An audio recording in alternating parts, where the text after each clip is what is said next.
Hello students, कैसे हैं आप लोग। आई होप कि आप बहुत अच्छे होंगे। और आज हम पढ़ लेते हैं बीएससी 5th सेमेस्टर फिजिक्स का एक most important topic, condition of stability of orbit, जिसको हिंदी में बोलते हैं कक्षा के स्थायित्व की शर्त। एक मोस्ट इंपोर्टेंट टॉपिक है, तो छोड़ना बिल्कुल नहीं है। यूनिट 4 का नाम याद कर लो, सेंट्रल फोर्स, और पेपर फर्स्ट है क्लासिकल एंड स्टैटिस्टिकल मैकेनिक्स। आज के टॉपिक में बड़ा इंटरेस्ट आने वाला है। चलिए देखते हैं फिर क्या टॉपिक है हमारा। कंडीशन, इंग्लिश में डाल दो हेडिंग, ठीक है सर, इंग्लिश में डाल दो। कंडीशन ऑफ, ठीक है, स्टेबिलिटी का मतलब समझते भी हो या ऐसे ही, स्टेबिलिटी ऑफ ऑर्बिट। चलिए साहब, आप समझो ना समझो, पर मैं जरूर समझाऊंगा आपको। बस इसको हिंदी में डाल लेना है हेडिंग, अगर डालना चाहो तो कक्षा के स्थायित्व की शर्त। ओके, चलिए। तो बेटा बहुत कुछ पढ़ाना है इसमें, और आपको भी बहुत कुछ पढ़ना है। तो आप जिस तरह से लगातार मेहनत करते आ रहे हो ना, उसी तरह से लगातार मेहनत करते रहो, छोड़ना मत बिल्कुल भी। अगर एक टॉपिक भी छोड़ दिया ना तो फिर समझ में आने वाला नहीं है, ध्यान देना। चलिए सर, करवा देता हूँ मैं आगे। तो सबसे पहले सेंट्रल फोर्स के अंतर्गत टोटल, किसी भी कण की टोटल एनर्जी का एक फॉर्मूला आता है, वो लिख दूँ मैं, ठीक है।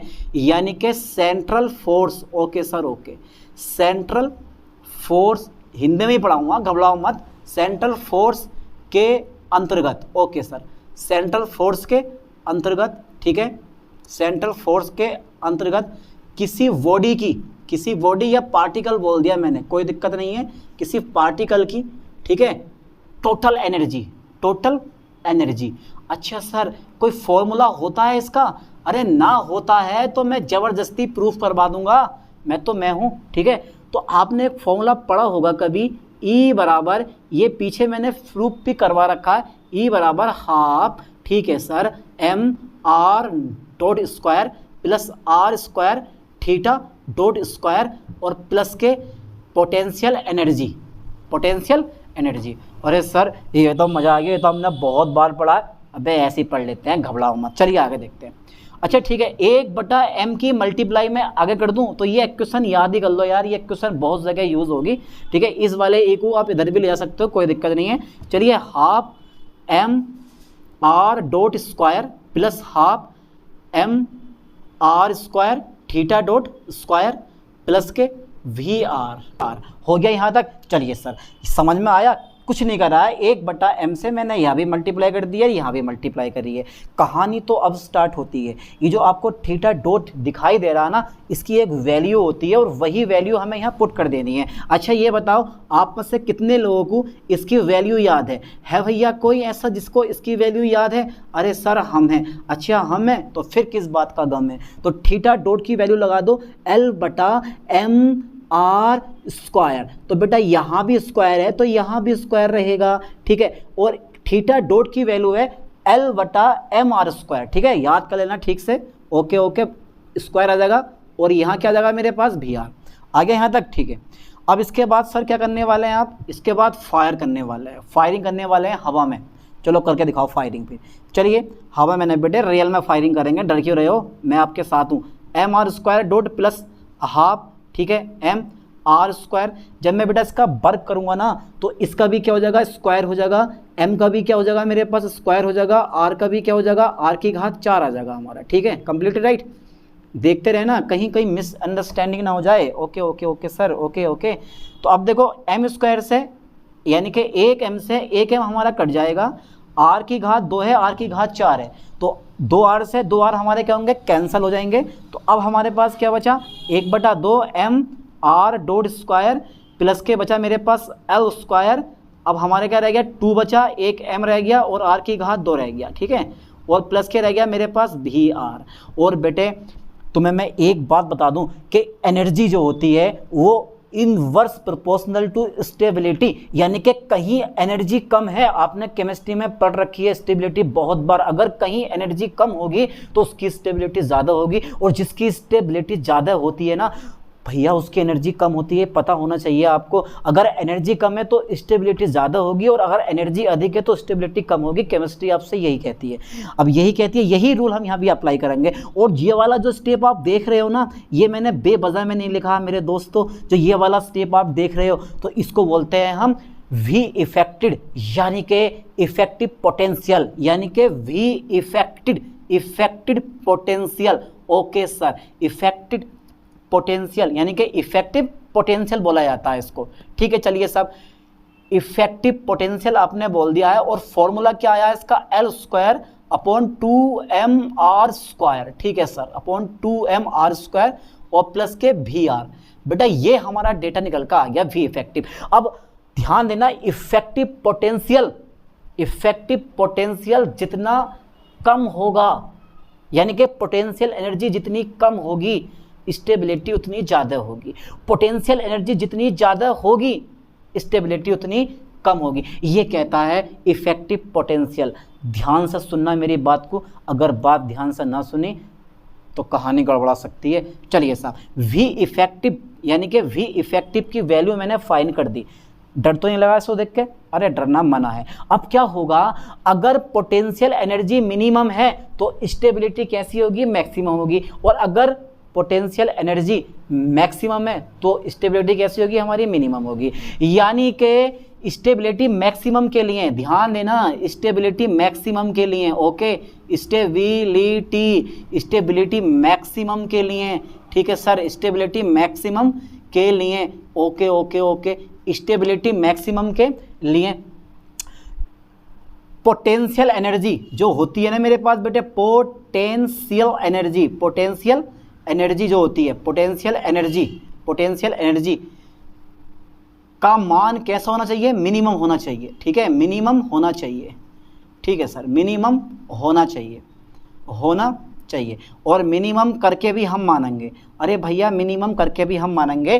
ठीक है, इसके लिए मैं फर्स्ट टाइम डिफ्रेंशिएट करूंगा इसको मैं भी इफेक्टिव को अपॉन डेल आर की रिस्पेक्ट में। तो बेटे मेरे पास ये कितना आगा, ध्यान देना, आर बराबर आर नोट पर, आर बराबर किस पर, आर नोट पर। यह आना चाहिए 0, यानी कि ये मिनिमम आना चाहिए। ये मिनिमम है, ये कैसा चाहिए, मिनिमम आना चाहिए। ठीक है, ध्यान देना बेटा, ये कैसा आना चाहिए, मिनिमम आना चाहिए। जैसे ही मिनिमम आगा, स्टेबिलिटी कैसी हो जाएगी, तुम्हारे पास मैक्सिमम हो जाएगी। अगर आप डबल डिफ्रेंशिएशन करोगे, अगर आप इसका डबल डिफ्रेंशिएशन करते हो मेरे दोस्तों, तो भैया डबल डिफ्रेंशिएशन कर लेता हूँ, और क्या, del square V effective upon del R काय पर, R equal to R naught पर। तो बेटा ये ज़्यादा होना चाहिए, किससे ज़्यादा होना चाहिए, ये ज़्यादा होना चाहिए किससे, 0 से ज़्यादा होना चाहिए, यानी कि प्लस में आना चाहिए, यानी कि पॉजिटिव आना चाहिए। चलिए मैं प्लस ले दे रहा हूँ। और जैसे ये पॉजिटिव आता है, पोटेंशियल एनर्जी मिनिमम हो जाती है। यहाँ मैक्सिमा और मिनिमा, उच्चिष्ट और निम्निष्ट का सिद्धांत यहाँ पे अप्लाई कर देना। आपने 12th क्लास में मैथ में पढ़ा होगा। अगर प्लस आता है तो मिनिमम होगा, और अगर माइनस आता है तो क्या होगा, मैक्सिमम होगा। लेकिन हमारा क्या आया, यहाँ पॉजिटिव आया है, पोटेंशियल एनर्जी मिनिमम होगी। और जैसे ही पोटेंशियल एनर्जी मिनिमम होगी, स्टेबिलिटी हमारी कैसे हो जाएगी, मैक्सिमम हो जाएगी। ये ध्यान देना है आपको। प्लस आगा, मिनिमम होगी पोटेंशियल एनर्जी। और अगर तुम्हारे पास, अब जब प्लस आया तो पोटेंशियल एनर्जी कैसी होगी, तुम्हारे पास मिनिमम हो गई। पोटेंशियल एनर्जी मिनिमम होगी तो स्टेबिलिटी कैसी होगी, तुम्हारे पास मैक्सिमम हो जाएगी। अब इसी के लिए हम मारामारी करने वाले हैं, इसी चीज़ के लिए हम मारामारी करने वाले हैं। अच्छा ये बताओ बेटा कि ये चीज़ समझ में नहीं आ रही है आप लोगों को? अरे सिंपल सा पॉइंट है, समझ जाओगे आराम से। ठीक है, ये लाइन पर ध्यान देना, बहुत काम की चीज़ है। अब जो मैं करवाने वाला हूँ ना, उस पर फोकस करना है। कर दें इसको इरेज, चलिए साहब कर दूँ इरेज, स्क्रीनशॉट ले लो जल्दी, पहला फटाफट इसका स्क्रीनशॉट ले लो। ओके सर, ओके सर, मज़ा आ गया पढ़ने में भाई? नहीं, अरे पढ़ने में मज़ा आ रहा है, यही नोट्स हैं, कहीं बाहर से आपको नोट्स खरीदने की ज़रूरत नहीं है। मैं आपके साथ हूँ, जब तक है जान तब तक है काम। चलिए देखते हैं फिर आगे को। अच्छा सर समझ में आ भी रहा है या ऐसे ही उठा के बस पढ़ी रहे हो? इस चीज़ को समझो यार बढ़िया करके, ठीक है, दबा के समझो। चलिए अब यार मैं भूल गया मुझे क्या करवाना, आगे क्या करवाना। ठीक है, फॉर बाउंडेड मोशन, लाइन पे ध्यान देना, for bounded motion. Okay sir, okay. अब आती है मैंने शर्त, फॉर बाउंडेड मोशन, यानी कि वध गति के लिए, फॉर बाउंडेड मोशन। लाइन पे ध्यान देना, फॉर बाउंडेड मोशन, चलिए फोर बाउंडेड मोशन के लिए क्या फॉर्मूला आप ड्राइव करने वाले हैं।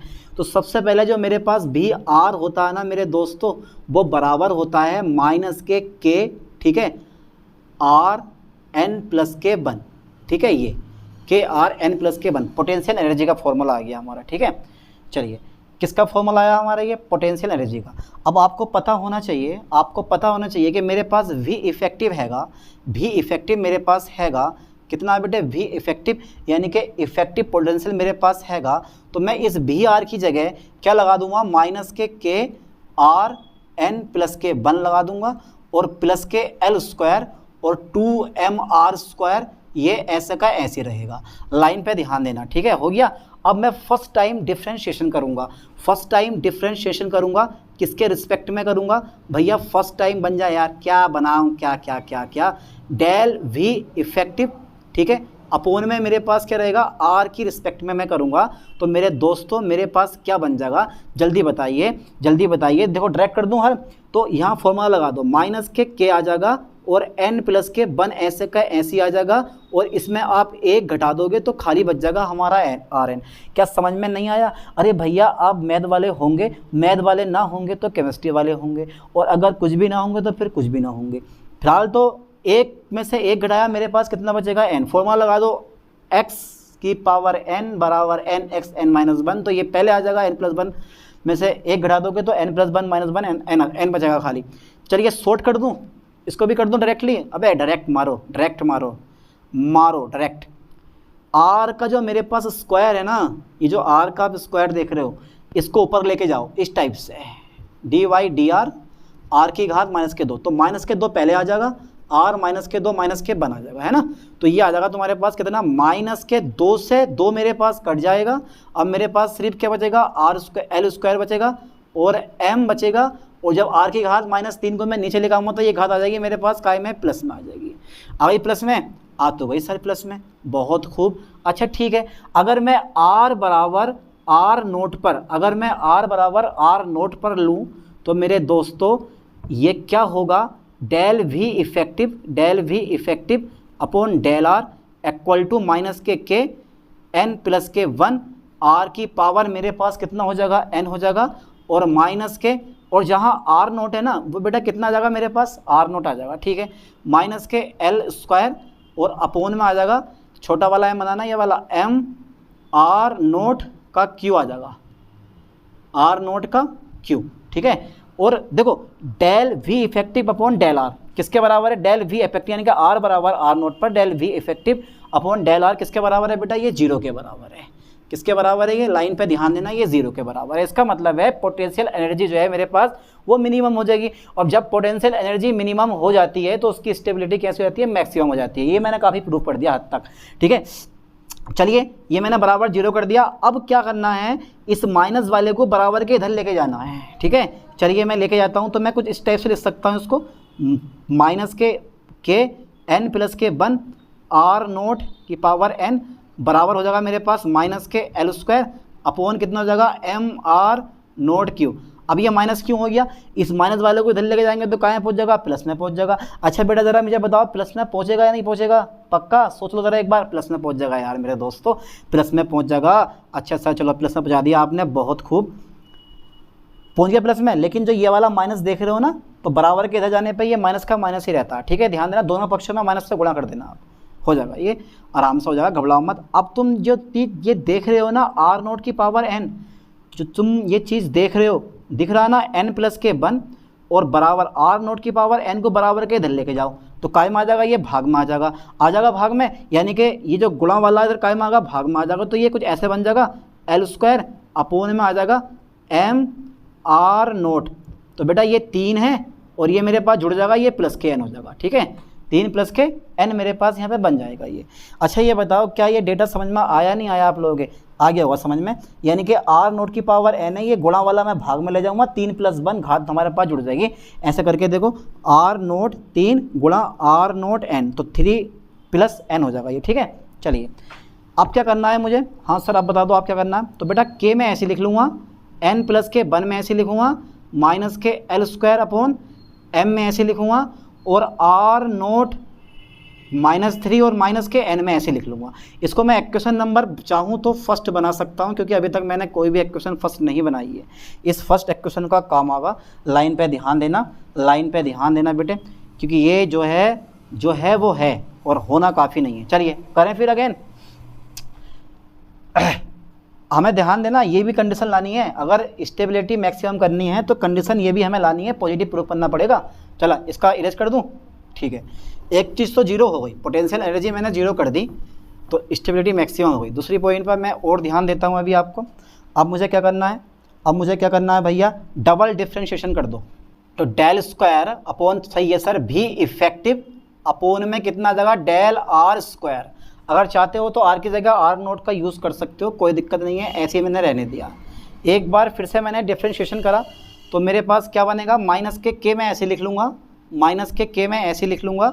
और देखो आर नोट की पावर n का करोगे तो बेटा यहाँ पे n पहले आएगा, n+1 ऐसे का ऐसे लिखा रहेगा, और आर नोट कितना हो जाएगा मेरे पास, n-1 हो जाएगा ये, ठीक है। Completed, right, okay okay okay, हो गया। इतना माइनस है, कितना है मेरे पास, माइनस के है मेरे पास, अच्छा ठीक है।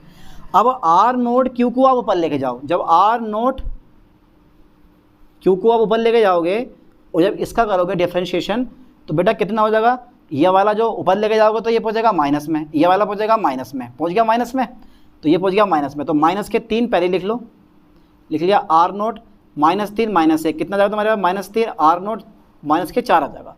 चलिए ये रख के देखते हैं। तो बेटा यहाँ पे क्या हो जाएगा तुम्हारे पास, ये माइनस का है तो ये हो जाएगा तुम्हारे पास प्लस का, और ये हो जाएगा 3l² और अपोन में 3 और 1 4, तो ये आ जाएगा मेरे पास आर की, जो आर नोट की पावर -4 है, ये आ जाएगा मेरे पास नीचे कितना है यहाँ, कहाँ है मेरे पास, ये आएगा, ये आ जाएगा मेरे पास कितना, m, ठीक है, आर नोट की पावर आर नोट की पावर 4 आ जाएगा मेरा, ये आ गया।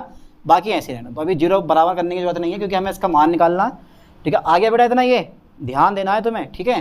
चलिए माइनस के और चारे हो तो यहाँ पर आप लिख सकते हो r बराबर आर नोट, ठीक है, ये भी जरूरी है क्योंकि हमने r की जगह आर नोट का यूज़ करा है। चलिए आगे देखते हैं। 3l² हो गया इतना कंप्लीट मेरे पास, प्लस का हो गया। अब समीकरण 1 से, समीकरण 1 से, ओके सर, समीकरण 1 से आप क्या करने वाले हैं, कुछ नहीं। समीकरण 1 से देखो, मैं kn+1 का मान रख दूंगा, kn+1 का मान लगा दूं तो मेरे पास n ऐसे रह जाएगा, और kn+1 का मान है कितना मेरे पास, माइनस, देखो ये माइनस का है, और जब मैं ये वाला मान लगाऊंगा तो माइनस माइनस का हो जाएगा मेरे पास प्लस का हो जाएगा, तो मेरे पास आ जाएगा l² अपोन में आ जाएगा बेटे m और आर नोट, ठीक है, यह है मेरे पास n-1 और इंटू, नहीं इसको जो है पहले पूरा मान रख लो, कभी मिसअंडरस्टैंडिंग हो जाए, -3 के n और मल्टीपल में है आर नोट n-1, इसे हटा दो, है ना। और प्लस में कितना आ गया बेटे मेरे पास, 3l² अपोन आ गया m आर नोट की पावर 4, ठीक है। चलिए आगे देखते हैं, हल कर ले रहे हैं इसको। अब n ऐसे रहने दिया मैंने, l² अपोन मेरे पास m रहेगा, आर नोट देखो -1 है मेरे पास, तो -1 और -3 कितना हो जाएगा, -4 हो जाएगा, और -n से प्लस के n मेरे पास कट जाएगा, तो ये आ जाएगा -4, ठीक है, plus K 3l² upon m R naught की पावर 4, ठीक है। इतना डाटा मेरे पास हो गया। चलिए इसे लिख रहे हैं n² upon l² upon m और are note -4 plus K 3l² upon m ऐसे रहने दे रहा हूँ मैं, और आर नोट की पावर -4। अब हमें कुछ मिल रहा है यहाँ से कॉमन, हाँ सर मिल रहा है कॉमन, कितना मिल रहा है, l² अपोन m और आर नोट की पावर -4, बचा क्या मेरे पास, n बचा और प्लस के 3 बचा, ठीक है। तो ये मेरे पास वैल्यू किसकी आ गई, del square v effective upon del r² काय पर, r बराबर r नोट पर, ठीक है, वैल्यू आ गई। अब क्या होना चाहिए, अब ये क्या होगा, इसका मान कैसा होगा, धनात्मक होगा। ये कैसा होगा बेटे, पॉजिटिव होगा। आप चाह रहे हो ना तो यहाँ पे आगे पॉजिटिव रख सकते हो, यानी कि पॉजिटिव मतलब ये कि बस यही होता है, तो बराबर पॉजिटिव, यानी कि del square v effective upon del r², ठीक है, r बराबर r नोट पर कैसा होना चाहिए, ये पॉजिटिव, ठीक है बेटे, पॉजिटिव होगा, ठीक है, पॉजिटिव होगा। ये लाइन पे ध्यान देना, पॉजिटिव होगा तब क्या होगा, तब मेरे पास n बराबर कितना आ जाएगा, तब मेरे पास n is greater than to -3, ठीक है। इस प्रकार वृत्तीय कक्षा के लिए R बराबर R नोट पर सेंट्रल फोर्स के अंतर्गत, ठीक है, सेंट्रल फोर्स के अंतर्गत, लाइन पे ध्यान देना है। इस प्रकार किसी भी वृत्तीय कक्षा के लिए R बराबर R नोट पर सेंट्रल फोर्स के अंतर्गत कक्षा के स्थायित्व के लिए कितना होना चाहिए तुम्हारे पास, n is greater than to -3, जैसे -2 होना चाहिए, -1 होना चाहिए, ठीक है, 0 होना चाहिए, पर -3 से n का मान कभी कम नहीं होना चाहिए। लाइन पे ध्यान देना, यानी कि तब n is greater than to -3। Okay, एक मिनट, इसको एज कर दूं मैं, चलिए साहब मैं इसको एज कर देता हूँ, बस थोड़ा सा रह गया, हो गया काम, हो गया काम, बस बस बस बस थोड़ा सा रह गया हमारा, इतना आ गया, ठीक है। देखो, यदि लाइन पे फोकस करना, n is greater than to -3 हो, तब हो तो वृत्तीय कक्षा के लिए, लाइन पे ध्यान देना, वृत्तीय कक्षा के लिए R बराबर R नोट पर सेंट्रल फोर्स के अंतर्गत, सेंट्रल फोर्स के अंतर्गत, ठीक है, सेंट्रल फोर्स के अंतर्गत, सेंट्रल फोर्स के अंतर्गत कक्षा के स्थायित्व के लिए,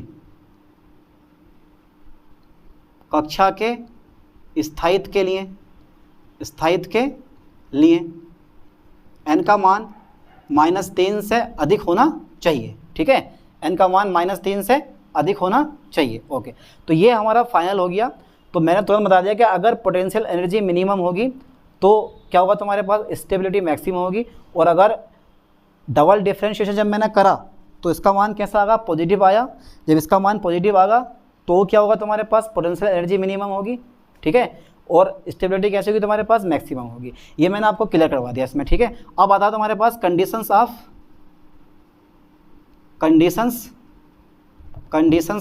okay sir, conditions of closure, okay sir, okay, closure of orbit, okay, या आप क्लास भी बोल सकते हैं, कोई दिक्कत नहीं है।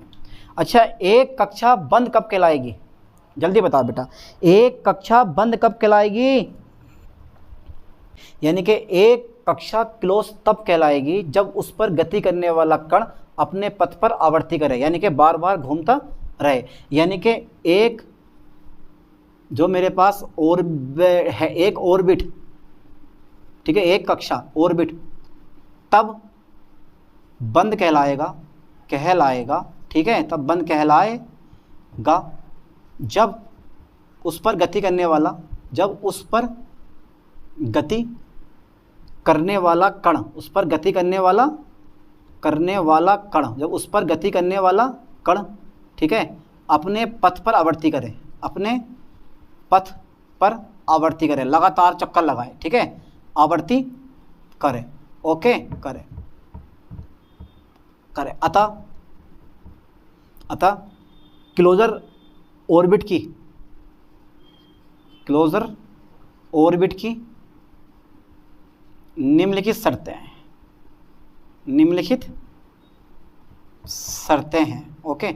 सबसे पहला नंबर, व्युत्क्रम वर्ग के बल, व्युत्क्रम, ध्यान देना, व्युत्क्रम वर्ग के बल के अंतर्गत, व्युत्क्रम वर्ग के बल के अंतर्गत गति, लाइन पे ध्यान देना, अंतर्गत गति, जैसे कूलॉम का नियम हो गया, जैसे बेटा किसका नियम, कूलॉम बल हो गया हमारा, ठीक है, जैसे विद्युत बल कहते हैं, कूलॉम बल या गुरुत्वाकर्षण बल, लाइन पे ध्यान देना, गुरुत्वाकर्षण बल, कूलॉम बल या गुरुत्वाकर्षण बल के अंतर्गत गति, अच्छा, हमारा रेखीय बल हो गया।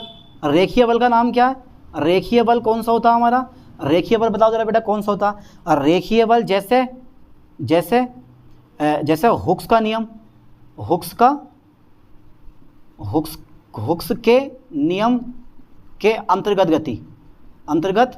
गति, ठीक है, एक बंद सर्फ, यानी कि एक बंद क्लोज्ड, एक बंद ऑर्बिट का अनुसरण करती है, ठीक है।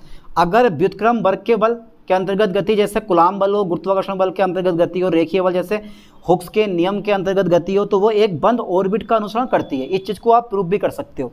चलिए सेकंड नंबर है आपके पास सेकंड नंबर है यानी कि वॉन्डेड वध गति, यानी कि वॉन्डेड गति के लिए आर का मान इस प्रकार होना चाहिए। लाइन पे ध्यान देना, wounded motion, okay sir, wounded motion के लिए आर का मान, ठीक है, बाउंडेड मोशन के लिए आर का मान होना चाहिए, यानी कि जो वी इफेक्टिव आता है ना हमारा, जो वी इफेक्टिव है उसके बराबर या उससे कम, ये एनर्जी जो है, यानी कि वी इफेक्टिव जो है हमारा कितना होना चाहिए, वी इफेक्टिव या तो ई से कम हो या इसके बराबर हो। एक चीज़ और है, पहला जरा मैं इसको इरेज करवा दूँ, कर दूँ इसको इरेज, ठीक है सर, कर दो ज़रा इसको इरेज, अब अगर मैं जो मेरे पास पॉइंट पे ध्यान देना, वृत्तीय कक्षा के लिए,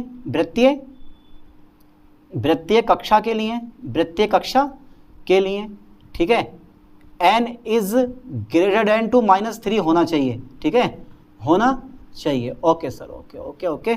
उसके बाद में मेरे पास आता है बंद कक्षा के लिए, ठीक है, बंद कक्षा के लिए n का मान या तो -1 होना चाहिए तथा या फिर -2 होना चाहिए, ठीक है, बंद कक्षा के लिए। तो ये इसकी शर्तें आ जाती हैं। अगर बंद कक्षा को पहचानना है तो n का मान -1 आगा या फिर -2 आगा, ठीक है, और अगर n का मान -3 आता है तो कक्षा कैसी होती है, वृत्ताकार होती है, यानी कि वृत्तीय पथ होता है या वृत्ताकार कक्षा होती है। तो यार ये टॉपिक ढंग से पढ़ो, बार बार रिपीट करो। आई होप कि ये टॉपिक आपको समझ में आ गया होगा। चलिए मिलते हैं नेक्स्ट वीडियो में नेक्स्ट लेक्चर के साथ। थैंक्स।